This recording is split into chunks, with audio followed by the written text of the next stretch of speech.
For latest videos of Radio Udaan, subscribe our YouTube channel and press the bell button. Radio. You are listening. Radio U, a flavored life. www.radioudaan.com. Radio.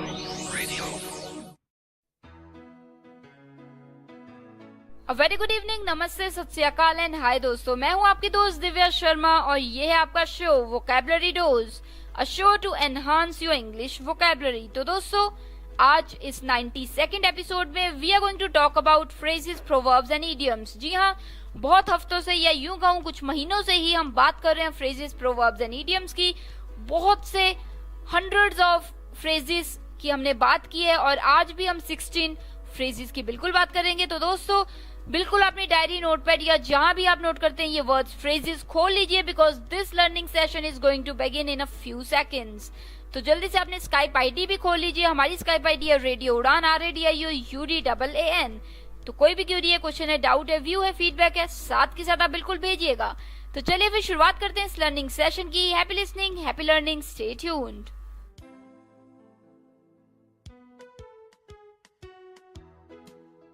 ओफो मम्मा, आप कहाँ जा रही हो? मुझे बहुत सारा होमवर्क करना है और मुझे वो समझ में नहीं आ रहा, मुझे मीनिंग भी समझ में नहीं आ रही, मैं कैसे करूँगी? ओफो बेटा, आपको पता है ना कि ऑफिस जाने का टाइम है। प्लीज बेटा, मैं शाम को आकर आपको पूरी इंग्लिश पढ़ा दूंगी, सब चीज समझा दूंगी। ओके बेटा? मम्मा भी चले गए, पापा भी चले गए, भैया भी नहीं है। अब मैं अपना इंग्लिश का होमवर्क कैसे करूँगी? अगर मुझे इंग्लिश के वर्ड्स आते तो मैं सारा होमवर्क कर लेती, पर मैं अब किससे पूछूं? ये परेशानी सिर्फ रिया को नहीं, उन सारे लोगों को होती है जिनकी इंग्लिश की वोकैबुलरी थोड़ी सी कमजोर है। आपकी वोकैबुलरी को और भी स्ट्रॉन्ग बनाने के लिए आज ये दिव्या लेकर आ रही है वोकैबुलरी डोज। तो हर गुरुवार शाम 7 से 8 बजे और हर शुक्रवार दोपहर 2 से 3 बजे तो अपनी इंग्लिश की कमजोरी को दीजिए एक नई पहचान। ऑन योर रेडियो उड़ान, a flight of life.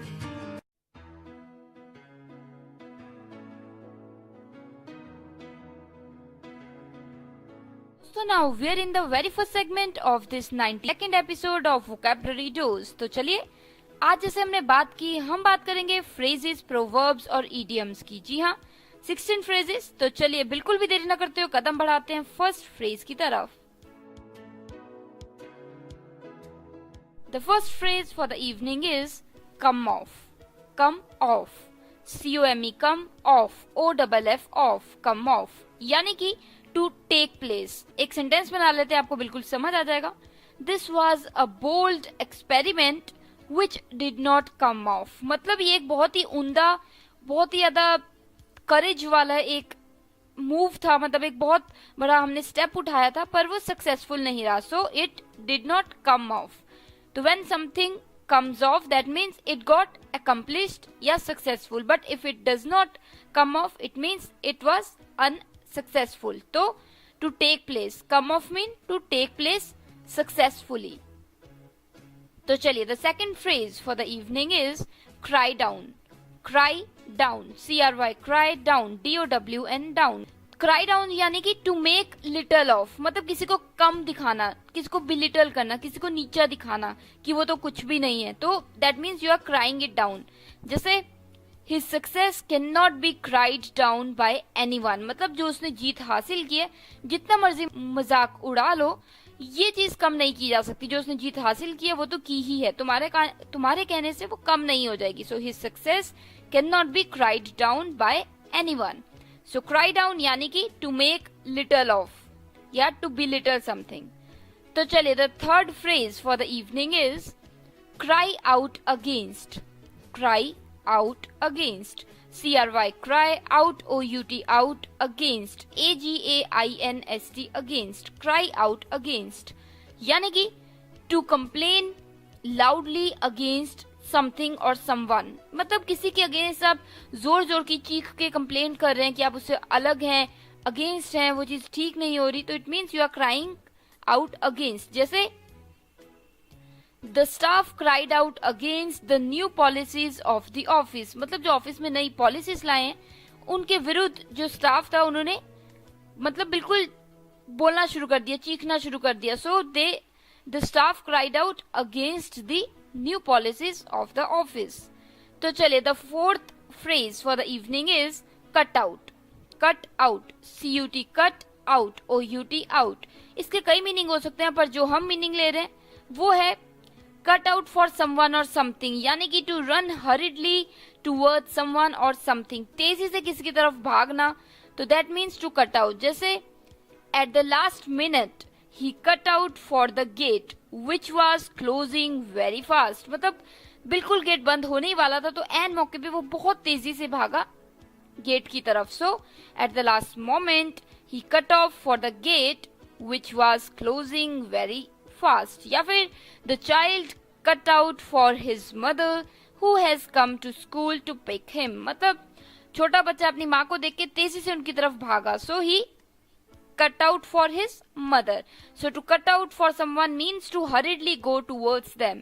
Cut out का मीनिंग और भी हो सकता है, जैसे किसी न्यूज़पेपर में से एक फोटो ली हुई है, so it is a cut out from that. तो काफी मीनिंग हो सकता है, पर यहाँ पे हम फ्रेज की बात कर रहे हैं कट आउट, यानी कि to hurriedly go towards something or someone.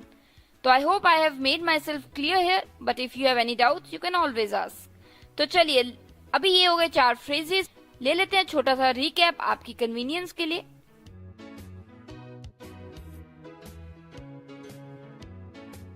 तो दोस्तों, the first phrase for the evening was come of.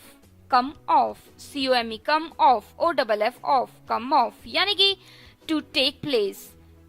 कोई एक्शन या कोई चीज जो सक्सेसफुली होए तो उसे हम कहते थे कम ऑफ. जैसे this was a bold experiment which did not come off. मतलब ये स्टेप तो हमने बहुत हिम्मत वाला लिया था पर सक्सेसफुल नहीं हुए, तो it did not come off. Come off यानी कि to get successful. So it did not come off. Come off, if something comes off, that means it is successful. तो चलिए, the second phrase for the evening was cry down. CRY, cry down. DOWN, down. Cry down यानी कि to make little of.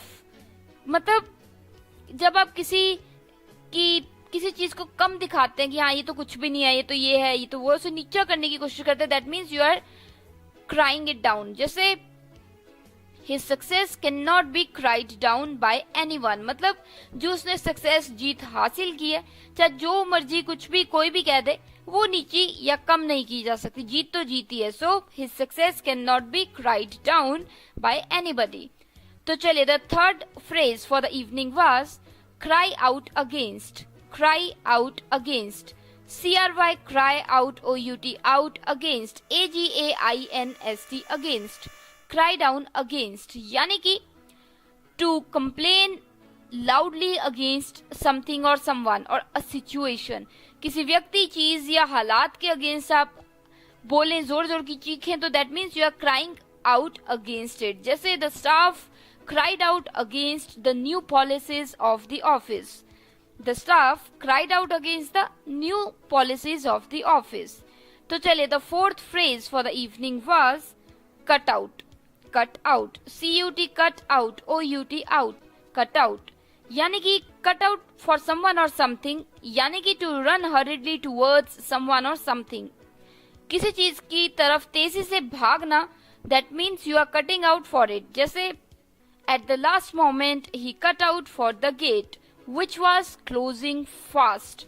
मतलब जो gate बंद हो रहा था, तेजी से वो उसकी तरफ भागा कि निकल पाए. So at the last moment he cut out for the gate which was closing very quickly. या फिर the child cut out for his mother who was there to pick him up from school. तो चलिए दोस्तों, these were the 4 phrases for the first segment of this 90-second episode of Vocabulary Dose. तो चलिए अभी ले लेते हैं छोटी सी ब्रेक, पर लौटूंगी बिल्कुल उस पर. आप सुन रहे हैं वोकैबुलरी डोज. मैं हूं आपकी दोस्त Divya Sharma. Stay tuned. Happy learning.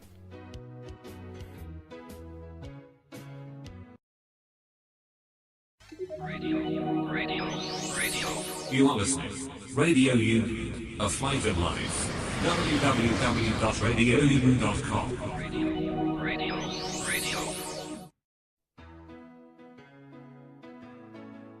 तो दोस्तों, now we are in the second segment of this 90-second episode of Vocabulary Dose. बातें चल रही हैं फ्रेजेस, प्रोवर्ब्स और इडियम्स की, तो चलिए बिल्कुल भी देरी न करते हुए कदम बढ़ाते हैं फिफ्थ फ्रेज की तरफ। Stay tuned, happy learning.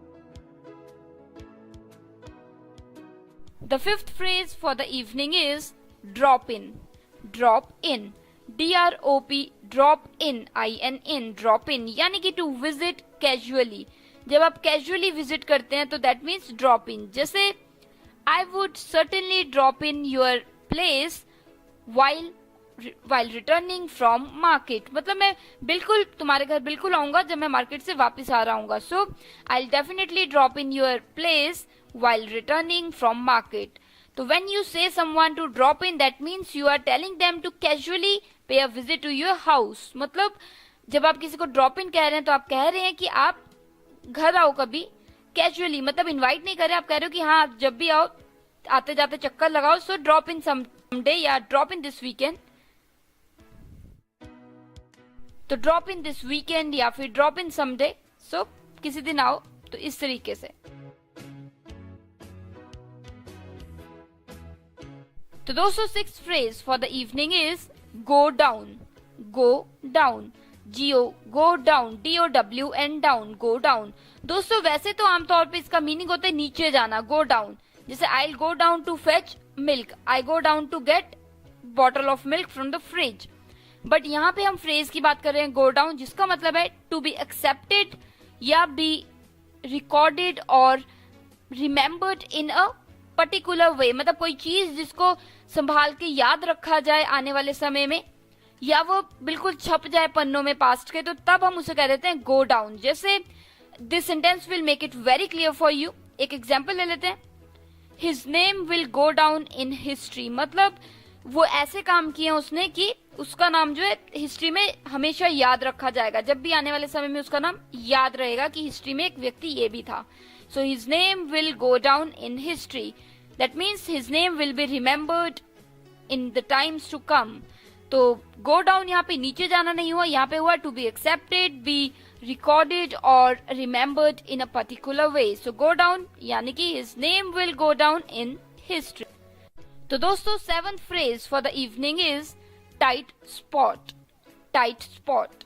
T-I-G-H-T, tight spot, S-P-O-T, spot, tight spot, यानी कि a difficult situation. मतलब एक हालात जो बहुत ही कठिन है, मुश्किल भरा कोई सिचुएशन है, कोई हालात है, तो उसे हम कह देते हैं टाइट स्पॉट. जैसे a difficult situation, एक सेंटेंस बना लेते हैं. She has a talent of getting herself out of tight spots. मतलब उसके पास एक कला है कि जितनी भी मुश्किलें होती हैं वो बिल्कुल आराम से अपने आप को उनमें से निकाल लेती है. So she has that art of getting herself out of tight spots. तो चलिए the eighth phrase for the evening is take the plunge. Take the plunge, T-A-K-E, take the, T-H-E-D, plunge, P-L-U-N-G-E, plunge, take the plunge, यानी कि इसका मतलब होता है दोस्तों venture into something of one's interest despite the risk involved.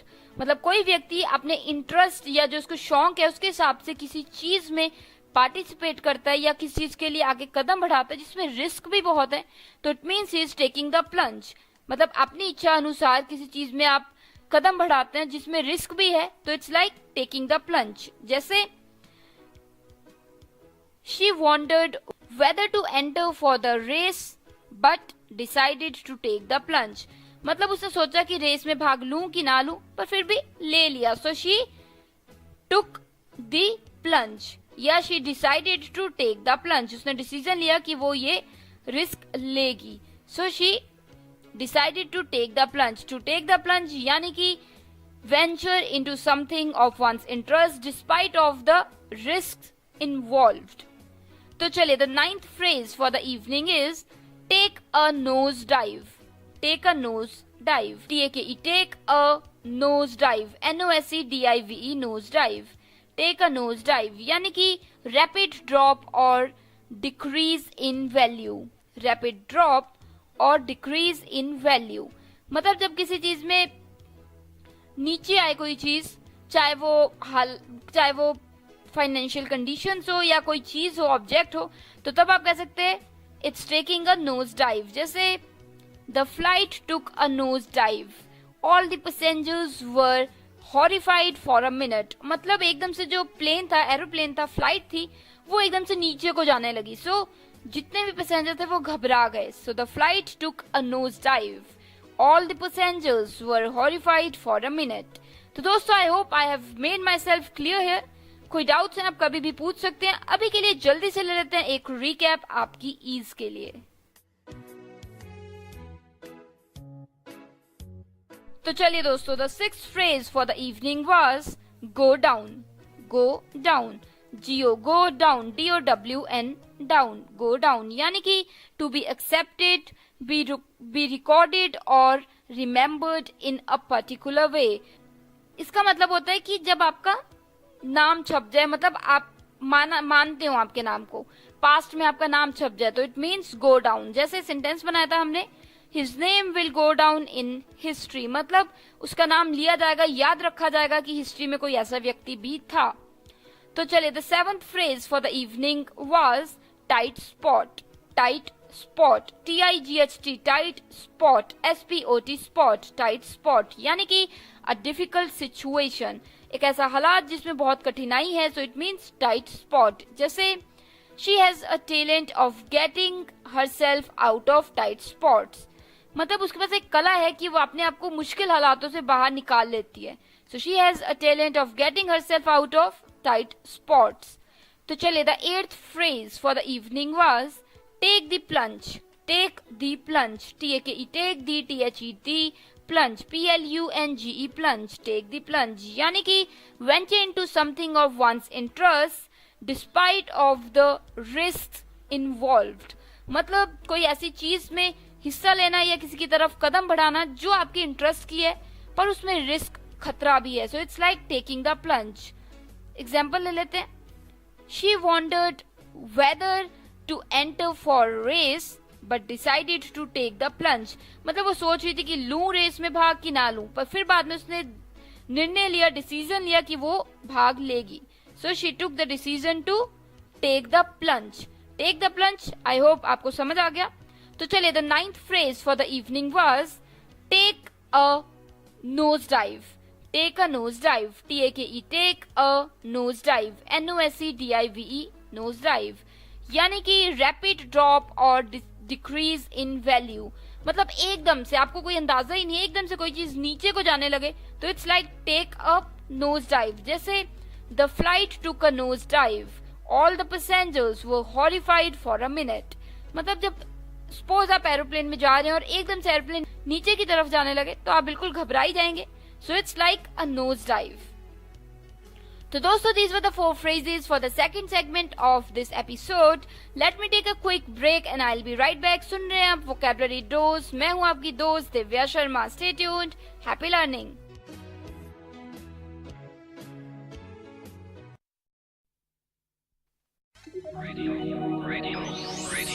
You are listening. Radio Udaan, a flight of life.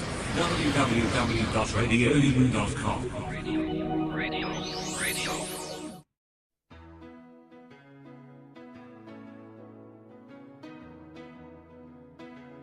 तो दोस्तों, now we are in the third segment of this 92nd episode of Vocabulary Dose. बात चल रही है phrases, proverbs और idioms की, और मैं हूँ आपकी दोस्त दिव्या शर्मा. तो चलिए कदम बढ़ाते हैं 10th phrase की तरफ. Happy listening. Stay tuned.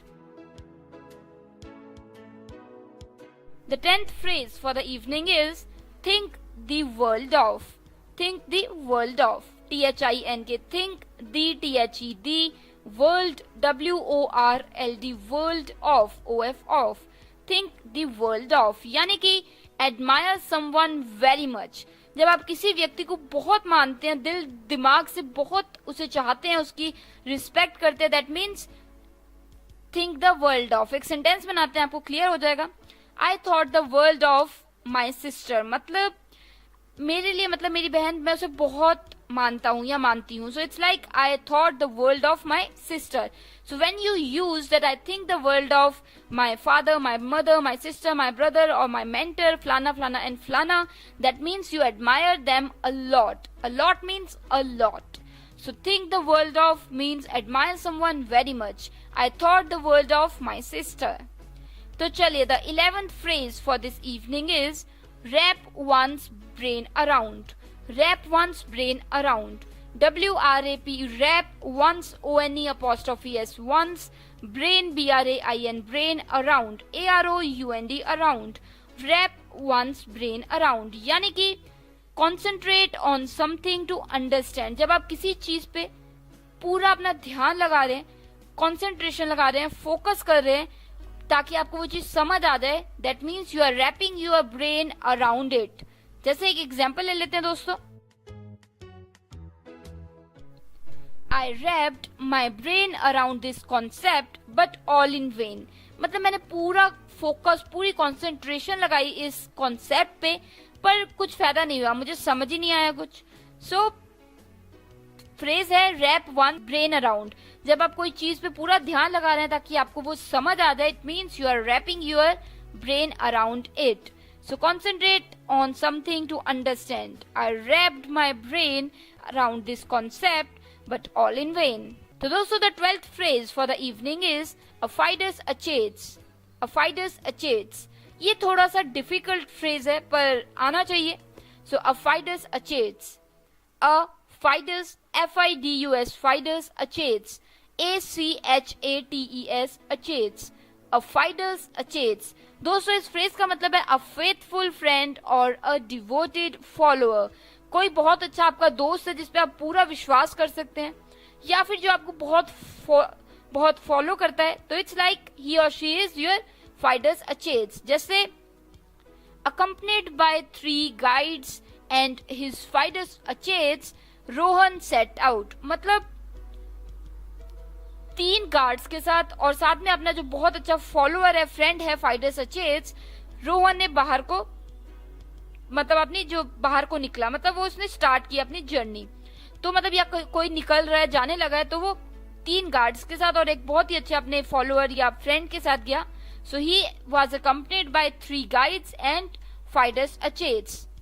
तो फाइडस अचेट्स यानी कि a very faithful and good follower, मतलब एक बहुत ही अच्छा फ्रेंड या बहुत अच्छा फॉलोअर हो जो आपका. So it's like fidus Achates. थोड़ा सा ट्रिकी है पर I hope I have made myself clear here. तो चलिए the next phrase for the evening is the heel of Achilles. The heel of Achilles. THED, heel, HEEL, heel of, OF, of, Achilles. ACHILLES, Achilles. The heel of Achilles. दोस्तों इस phrase का मतलब है a weak point. कोई कमजोर कड़ी हो किसी चीज की, तो वो होता है the heel of Achilles. जैसे someone's Achilles heel is the weakest point in their character or nature. मतलब किसी व्यक्ति का कोई Achilles heel है, वो सबसे कमजोर कड़ी है उसके करेक्टर की या नेचर, whatever it is. तो जैसे एग्जांपल ले लेते हैं, is the company's Achilles heel. मतलब क्या कोई कड़ी है उसकी कंपनी में, कोई कमजोर कड़ी. दोस्तों ये थोड़ा ट्रिकी सा है, तो शायद आप यूज ना करें इसे इतना, पर अगर कहीं आपको एग्जाम में आ जाता है, टेस्ट में आ जाता है या बुक में कहीं यूज हो जाता है जब आप पढ़ रहे हो, तो इसका मतलब याद रखिएगा the heel of Achilles means a weak point. तो the heel of Achilles, the weak point. Someone's Achilles heel is the weakest point in their character और नेचर. तो अगर ये चीज यानी कि ये phrase the heel of Achilles किसी के लिए यूज होता है या किसी चीज के लिए यूज होता है, दैट मीन्स वो इनका वीकेस्ट पॉइंट है. तो दोस्तों these were the 4 phrases for this third segment of this 92nd episode of Vocabulary Dose. तो आपकी ईज के लिए जल्दी से ले लेते हैं एक quick recap. The 10th phrase for the evening was think the world of. Think the world of. THINK, think the THED, world, WORLD, world of, OF, of. Think the world of यानी कि admire someone very much. किसी को आप बहुत admire करते हैं तो इसका मतलब होता है think the world of. जैसे I thought the world of my sister. I thought the world of my sister यानी कि मैं अपनी बहन को बहुत admire करती हूँ, बहुत मानती हूँ, बहुत चाहती हूँ. So it's like I thought the world of my sister. Think the world of यानी कि you admire someone very much. तो चलिए the 11th phrase for the evening was wrap one's brain around. wrap one's brain around. WRAPE, wrap one's, ONE apostrophe S, one's, brain, BRAIN, brain, around, AROUND, around, wrap one's brain around, यानी कि concentrate on something to understand. कोई चीज समझने के लिए आप जब किसी चीज पे फोकस करते हैं, कंसेंट्रेट करते हैं, तो it's like wrapping one's brain around, wrapping your brain around something, blah blah and blah. जैसे I wrapped my brain around this concept but all in vain. मतलब इस कॉन्सेप्ट पे मैंने बहुत दिमाग लगाया, बहुत फोकस किया, बहुत कंसेंट्रेट किया ताकि मुझे समझ आ जाए, पर कुछ समझ नहीं आया. So I wrapped my brain around this concept but all in vain. So when you wrap your brain around something, that means you are focusing on it to understand it fully. तो चलिए, the 12th phrase for the evening was a fidus achates. A fidus achates. A fidus achates. A fidus, F-I-D-U-S, fidus achates. A-C-H-A-T-E-S, achates. A fidus achates. यानी कि a faithful friend or a devoted follower. मतलब एक बहुत ही अच्छा faithful friend जिस पर आप विश्वास कर सकते हैं, या अ डिवोटेड फॉलोअर जो आपको बहुत मानता है, आपको फॉलो करता है. सो उसके लिए आप यूज कर सकते हैं अ फाइडस अचेट्स. जैसे accompanied by 3 guards and a fidus achates, Rohan sets out. मतलब जब वो बाहर जा रहा था जर्नी पे, तो उसके साथ 3 गार्ड्स थे और साथ में एक फाइडस अचेट्स था, हिज फाइडस अचेट्स, यानी कि इसका बहुत अच्छा फेथफुल दोस्त या फिर बहुत अच्छा फॉलोअर. जैसे अगर आपने संजू देखी होगी, तो संजू में संजय दत्त का एक दोस्त है मूवी में, तो वो he is no less than a fidus Achates. मतलब बहुत ही अच्छा दोस्त है, हमेशा उसके लिए खड़ा रहता है, फेथफुल फ्रेंड है. So he is his फाइडस Achates. तो दोस्तों, the 13th phrase for the evening was the heel of Achilles. The heel of Achilles. T-H-E-D, heel, H-E-E-L, heel of, O-F, of Achilles. ACHILLES, Achilles, the heel of Achilles, यानी कि a weak point. ये कम ही use होगा phrase, पर कहीं भी use हो तो यानी कि मतलब हो जाएगा इसका कि एक वीक पॉइंट, एक कमजोर कड़ी. The heel of Achilles. जैसे someone's Achilles heel is the weakest point in their character or nature. जैसे if someone drinks, तो it is their Achilles heel. मतलब ये उनका weakest point है. So is the company's Achilles heel? मतलब कि दोस्तों, ये जैसे मैंने पहले भी कहा, ये सेंटेंस बनाने में थोड़ा आपको मुश्किल हो सकती है, पर यूज होगा तो आपको समझना होगा कि इसका मतलब है एक कमजोर कड़ी. तो दोस्तों, these were the 4 phrases for this segment. Let me take a break and I'll be right back. You are listening to Vocabulary Dose with your dost Divya Sharma. Stay tuned. Happy learning. Radio. You are listening. Radio Udaan, a flight of life. www.radioudaan.com. Radio. तो दोस्तों, now we are in the 4th segment of this 92nd episode of Vocabulary Dose. बातें चल रही हैं phrases, proverbs और idioms की. तो चलिए कदम बढ़ाते हैं नेक्स्ट फ्रेज की तरफ. Happy listening. Stay tuned.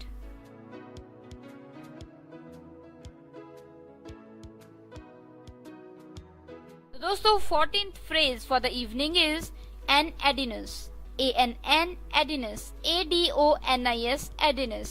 An adinus. A-N-N, adinus. A-D-O-N-I-S, adinus. यानी कि a very handsome man. कोई व्यक्ति जो बहुत ही हैंडसम हो, बहुत ज्यादा हैंडसम हो, स्मार्ट हो आदमी या लड़का, तो उसके लिए हम यूज कर देते हैं an adinus. जैसे she is truly marrying to an adinus. He is a real charmer and a handsome man. मतलब वो असल में ही एक बहुत ही हैंडसम व्यक्ति से शादी कर रही है. So she is getting married to an एडिनस.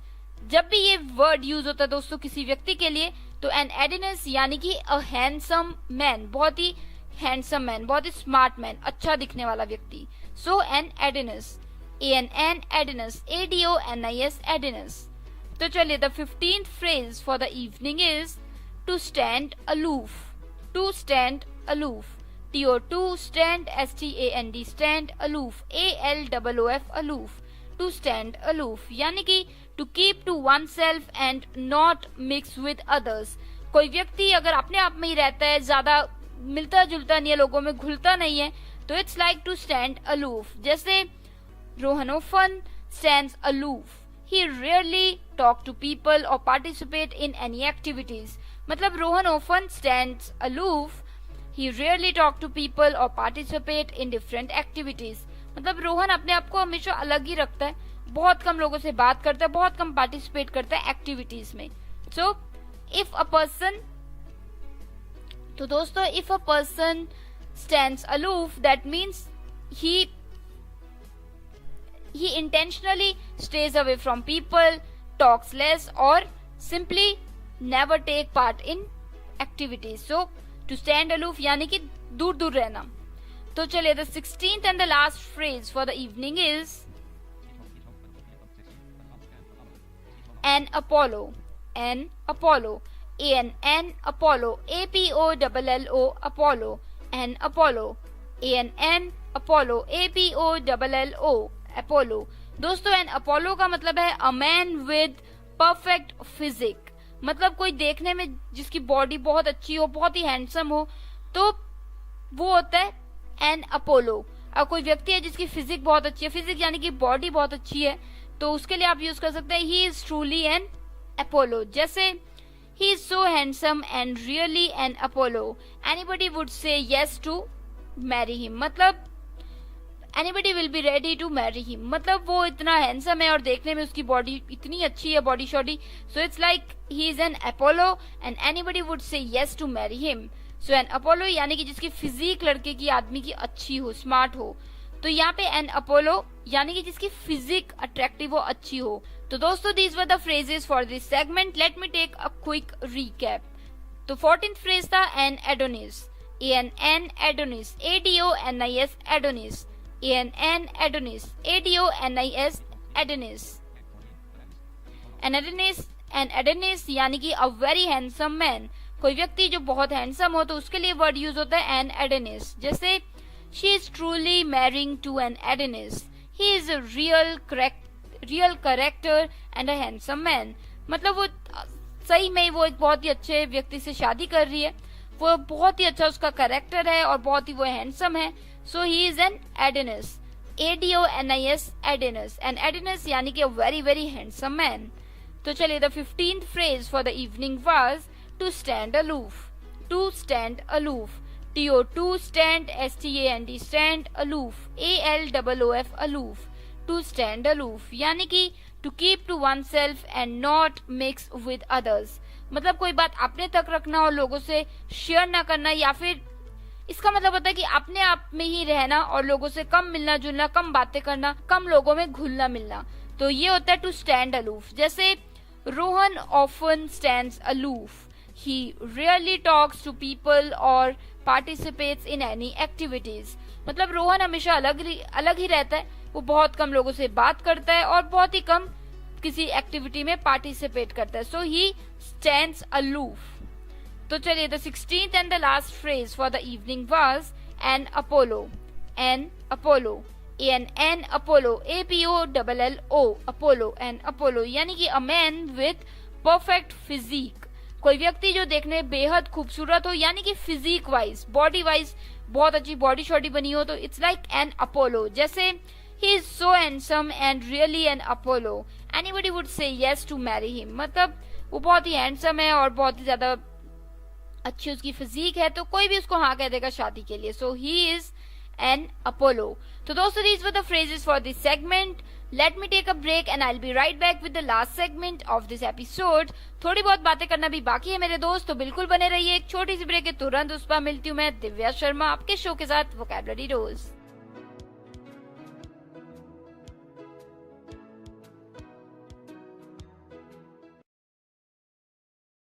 Radio.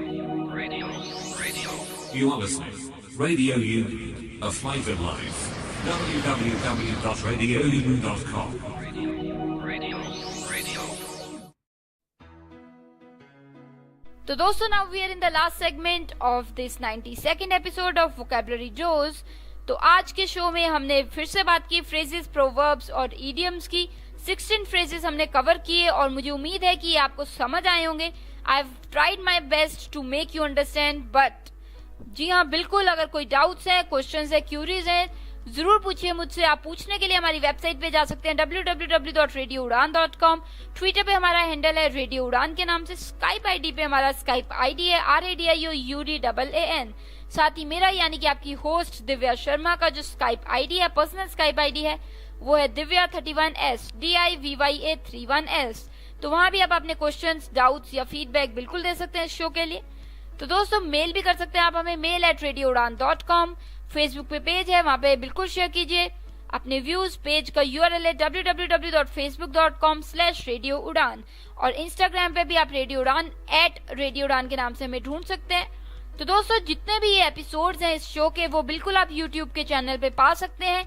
वहां पे अपने व्यूज दीजिए, वहां पे अपने कमेंट्स दीजिए और 5 सेंटेंस वहां पे बनाइए। अगर आप 5 सेंटेंस बनाते हैं तो वहां पे आप बिल्कुल एक बहुत ही अच्छा सा वाउचर जीत सकते हैं। तो बिल्कुल अपनी वोकैबुलरी को एनहांस कीजिए और कुछ प्राइजेस भी पाइए। यूट्यूब चैनल पे जाके आप हमारे एपिसोड्स के नीचे कमेंट कर सकते हैं जिसमें आप 5 सेंटेंस बना के दीजिए, नहीं तो आप पर्सनली भी मुझे स्काइप पे वो 5 सेंटेंस भेज सकते हैं। तो चलिए अभी के लिए मैं लूंगी इजाजत। मिलूंगी next week same time same day, यानी कि Thursday 7 to 8 PM and Friday 2 to 3 PM only on Radio Udaan, a flight of life। तो मिलूंगी next week. Divya Sharma logging off directly from Niyanagar Studio, Punjab, India। Take care of yourselves. Keep enhancing your English vocabulary. Good luck.